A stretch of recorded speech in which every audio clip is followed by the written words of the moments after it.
तर आईनं मला एक 5-10 मिनटं खाली बसिलं, माझ्या तोंडावरून हात फिरिला आईना आणि लगेच आईचं आवरून गेलं. तर मी याच्या आधारे हे गीत जोडलं.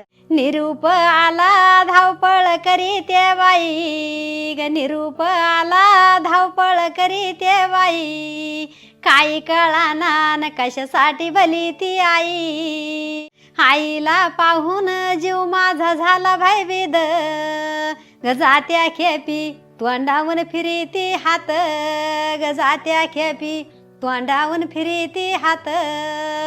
गेली ग निघून आई माझी पाथा पाथा, गेली ग निघून आई माझी न पाथा पाथा, सांग तुझ्या आठवणी मी कशी सरू आता ग, सांग तुझ्या आठवणी मी कशी सरू आता, बाई तुझ्या आठवणी मी कशी सरू आता.